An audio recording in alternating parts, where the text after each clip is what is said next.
Welcome to Inside OUSD. I'm John Sasaki. On this episode, we're talking with and saying bon voyage to two outgoing long-term board members, directors on the Board of Education, President Gary Yee, and former President Aimee Ng. So December is your final month, so this is kind of an exit interview, if you will. So let's get started. First of all, tell us a little bit about yourselves. What led you to being on the Board of Education? Well, I've been living in Oakland all my life, and I educated here in Oakland, and I was a teacher and a principal here. And I did take a brief detour and go back to graduate school and got my doctorate and became a professor. At that time, I realized that I wasn't going to go back into the school system, but maybe I could contribute in a meaningful way on the school board. And at the time, Jean Kwan left the school board to become city council, and that vacancy left me the opportunity to join. So I ran, and I became one of the only public school educators who ever served on the school board in Oakland. And then you became superintendent for a bit, and then you came back a number of years later. Well, I became the superintendent because I was on the school board, and I had briefly retired with the passing of my wife, and at the same time, Superintendent Tony Smith decided to leave for personal reasons, family reasons himself, and the board asked me to come back as the acting superintendent for a year while they searched for their permanent replacement. Now, Director Ng, you were not an educator prior to joining the Board of Education? No, my background is in education policy, so I have a grad degree in that, but I was not a teacher in a classroom. My inspiration really came similar to Gary from a love for Oakland. I come from a multi-generational Oakland family, and my grandfather was the first elected Chinese American city councilman. He was elected in 1967, and so our family always had a love for public service and also in education. My mother was a 38-year high school math teacher in Mount Diablo Unified. And so I was motivated to run, really knowing that a strong public education system is the foundation to a healthy and strong city and community that we love in Oakland. Like you, my father was a teacher at Berkeley High School for 35 years. So yes. There's education all around us, no doubt. So tell me, when you joined the board, first time, second time, your time now, what were your goals? Just with one or two of your goals that you had for what you wanted to accomplish here. Well, I wanted to be an instructional leader. I wanted to really focus on instruction. Dennis Chaconis was the superintendent at the time, and he and I were colleagues on the board, colleagues in the school district as school principals. And we had these visions of really creating a strong academic, the best instructional program in an urban school district in California. And so that motivated me to say I could contribute something at the time around instruction, having been an education professor. So I think that was a big piece of it, and that was my vision in the beginning, helping with the academics, building a strong instructional program. Very good. Okay. I was really passionate about community schools. I had studied a lot of the work within during my grad education, and I had worked at a foundation that helped support a lot of the programs that really brought kind of the holistic education to our schools and our community partners. So I was familiar with a lot of the nonprofits that worked with our schools. And so I was really excited about the work that was happening here around a full-scale community school district, and was excited about seeing more resources come to bear, and also how we could be using our finance investments more strategically within our school system. Tell us about what you are most proud of, the accomplishments in your time here on the board. Well, I'm just talking about the last 4 years. This is my kind of second rodeo. And I think, I reflect back upon the campaign in 2018 because the director for District 4 decided not to run, and she encouraged me to step in. And it was pretty clear. I wanted to be sure to support the superintendent, Dr. Johnson Trammell. I think she had been here for a couple of years, and one of the challenges in Oakland was superintendent turnover. So I wanted to be clear that I was supporting her initiatives, supporting her as an educational leader. Second thing, I recall that we had some mid-year budget cuts, and I wanted to be sure to stand with Director Ng and others to build a strong fiscal foundation and to address the fiscal liabilities and challenges we had. And the third is we had started College and Career for All, the Measure N project, and I wanted to be sure that it had a clear accountability system, that we could demonstrate the effect and the impact on high school kids, and that we also were able to extend the notion of transforming our high schools, and those were the three things I ran on. Well, and of course we did do that with Measure H. Right, and that is kind of the most satisfying feeling to be leaving after 4 years, and for the community to actually demonstrate their support for the changes that we've made. And I encourage everybody in the audience, not only the community public, but our educational colleagues who maybe like myself were teachers in elementary school, just to go and see what the high schools are like now. They're nothing like the high schools that we all experienced ourselves when we were growing up. Absolutely. And Director Ng, what were your most proudest accomplishments? I'm proud of the leadership around the budget and finances. We had some really challenging times, as Gary alluded to, during some of the last 8 years. And so I'm proud of the work that we did around getting to more stability around our budget, primarily because we really want and know that we need to increase our compensation for our teachers. We've in the middle of our now our third bargaining contract since I'm been on the board, and we do know that we need to further invest in our compensation across the board within our district, and also bring more resources to the classroom and to the schools. So, financial prudence is really important to be able to free up more resources in those areas. And is it fair to say that in 2017, when Dr. Johnson Trammell took over as superintendent, we were kind of really on the edge of falling into receivership again?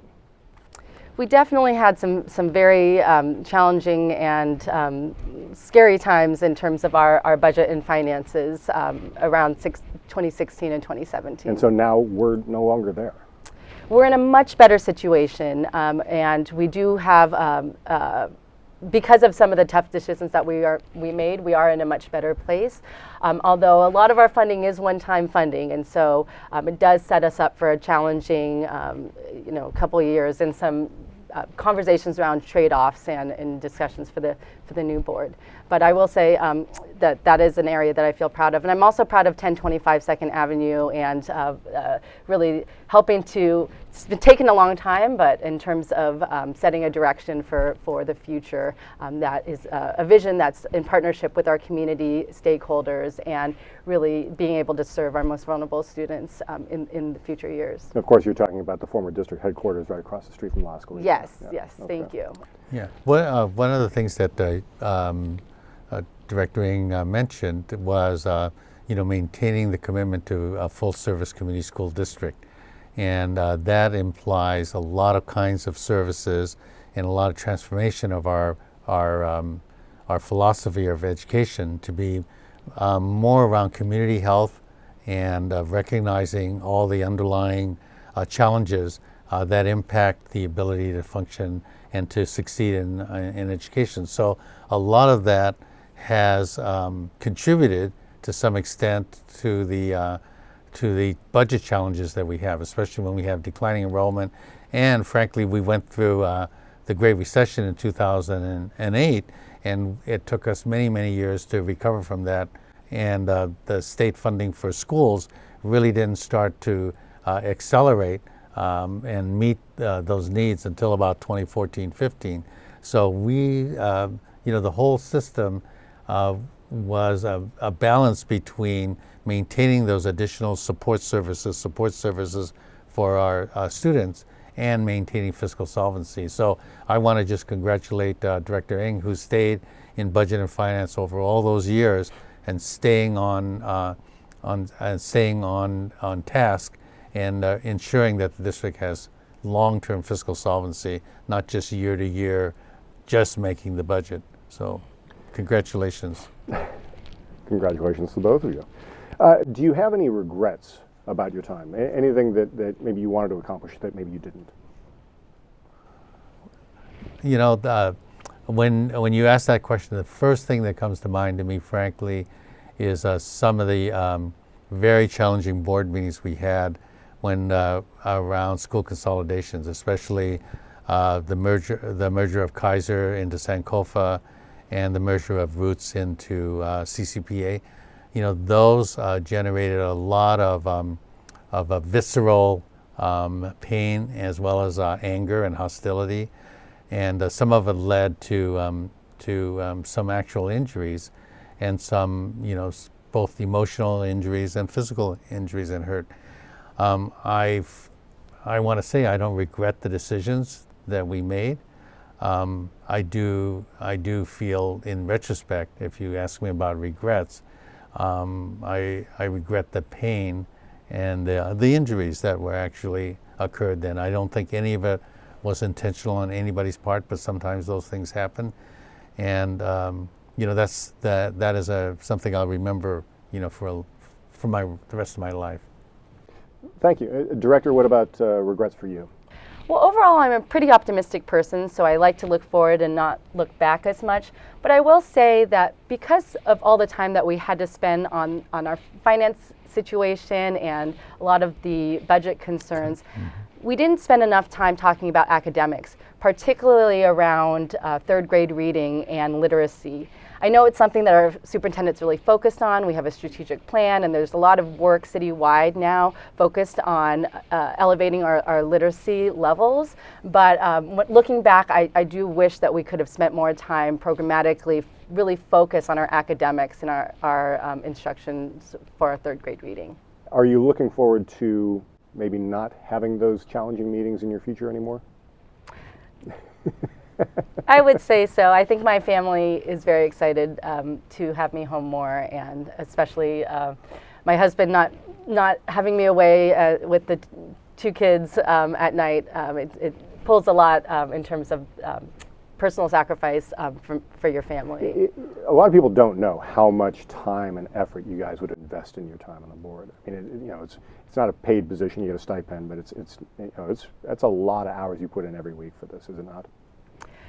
Yes, especially when board leadership. It's pretty much a full-time volunteer job, but Yeah. You know, we do it out of passion and out of commitment to our kids, and really wanting to serve our public schools in the best way we can. All right. Yeah, and you know, one of the big, even though the meetings were long and difficult, relationships get built, you know, over time, and you get a chance to meet people across the city from different backgrounds that you know, frankly, would never cross paths with had it not been at the board meeting, both among my colleagues on the board and the staff, and then the public. And so, you know, for whatever reason, I think that's what makes it a community, and the kind of community that Oakland is, and that we all strive to make better. I never question the intent of people and the decisions that we have to make under those kind of circumstances, because they are tough decisions. This is not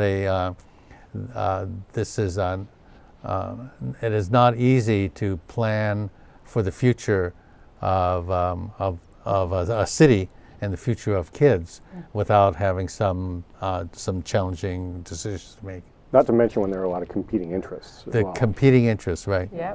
Well, that's the beauty of Oakland. It's so diverse. We love that, but there's also such a diversity of perspectives and a different vision of what each different folks and different constituents want for their kids and their school system. And so it's both what we love about the city, but what can make it challenging at times. Yeah. All right. Lastly, what's next for both of you? You know, the fact is we've made a lot of progress. We've met a lot of wonderful people, And for me as a retired person, I'm looking forward to continuing some of those connections and to be available to people. I'm not planning to move to Nevada or Florida or someplace. I'm going to stay right here, and most people know my phone number, and they know where I live. And we've had coffee there, probably, and breakfast. And I really look forward to just celebrating the work of the people of the next generation and the successive generations. I just can't wait to see what transpires over the next 8 to 10 years. Yeah. Well, I have a 3- and 1-year-old. They're going to be in OUSD schools very soon. I'm excited to look at, participate from a parent perspective and get involved potentially as part of my SSC, school site council at the school site level, or PTA, PTO. And I'll also continue to be involved. I work in children's mental health policy at the statewide level and help supporting schools to expand their social emotional behavioral health programs. So I'll be involved both statewide and locally within schools and children's issues. So I'll be around as well. That helped me to recall that I see a lot of my colleagues when I retired the first time, in 95, we were principals together. Many of those retired principals still work in the district as retired people. Many work as retired teachers. You never know. Can you get me an application to be a retired I will take care of that. Will you take care of that Yes, for me? Indeed. I'm sure we could use you as a principal too, anytime. Thank you so much. All right. Thank you. That does it for this episode of Inside OUSD. Thank you both. We wish you the best in your future endeavors. And thank you for joining us. We will see you again next time on the next episode of Inside OUSD.